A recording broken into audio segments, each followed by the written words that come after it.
CM Revanth రెడ్డిపై మాజీ మంత్రి హరీష్ రావు సంచలన వ్యాఖ్యలు చేశారు. వచ్చేది బీఆర్ఎస్ ప్రభుత్వమేనని రేవంత్ రెడ్డి స్వయంగా ఒప్పుకున్నారని ఎద్దేవా చేశారు.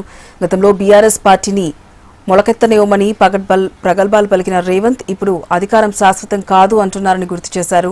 రైతులను అన్ని విధాలా మోసం చేస్తున్న రేవంత్ రెడ్డి తనను కంచెప్ వేసి కాపాడాలని అంటున్నారని విమర్శించారు. తెలంగాణని ఎల్నో రూపంలో రేవంత్ రెడ్డి పార్టీ పీడిస్తున్నారని అన్నారు. వెంటనే కన్నెపల్లి పంప్ హౌస్ మోటార్లు ప్రారంభించి ఎత్తిపోతల ద్వారా నీళ్లను మిడ్ మానేరు, లోయర్ మానేరులో నింపాలని డిమాండ్ చేశారు. ఎస్ఏఆర్లో బీఆర్ఎస్ ఓట్లు తొలగిపోయే ప్రమాదం ఉందని కార్యకర్తలు అప్రమత్తంగా ఉండాలని హరీష్ రావు సూచించారు.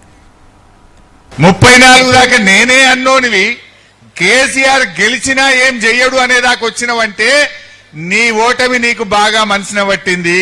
నేను అంటుండు రైతుల్ని పట్టుకొని రైతులను రిక్వెస్ట్ చేస్తుండు, రైతులను ప్రాధేయపడుతుండు, మీరే కంచె వేసి నన్ను కాపాడుకోవాలంటుండు. ఏం చేసినావు రైతుల కోసం?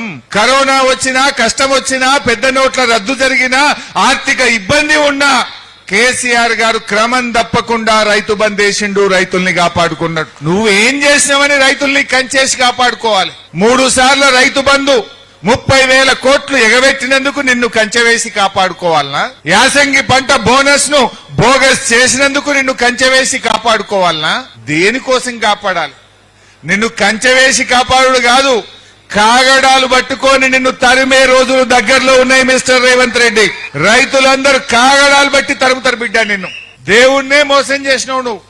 నిన్ను ఈ దేవుడు కాదు కదా, రాష్ట్ర ప్రజలు కూడా నిన్ను క్షమించేటువంటి పరిస్థితుల్లో లేరు. ఏదేదో పిచ్చి పిచ్చి డైలాగులు కొడుతుంటాడు. నిన్న కేసీఆర్ గారిని పట్టుకొని పశుపతి అంటాడు. నువ్వేంటిది మరి భూతపతివా? నువ్వు కేసీఆర్ గారిని పట్టుకొని ఏదో బూతులో సినిమా డైలాగులు కొట్టినంత మాత్రాన ప్రజలు నమ్మే పరిస్థితుల్లో లేరు. కాలం కాదు, వర్షాలు పడై కరువు వస్తది అని చెప్తా ఉన్నారు. అందుకే కేసీఆర్ గారు దూరదృష్టితోని కరువు వచ్చినా కాలం కాకపోయినా పక్కా నీళ్లుండే మేడిగడ్డ నుంచి కాళేశ్వరం ప్రాజెక్టును రూపకల్పన చేసింది. కానీ మనకు దురదృష్టానికి రేవంత్ రెడ్డి రూపంలో డిసెంబర్ 7, 2023 మనకు రేవంత్ రూపంలో ఒక ఎల్నినో వచ్చింది. రేవంతే ఒక ఎల్నినో అయిపోయింది మన పాలిట.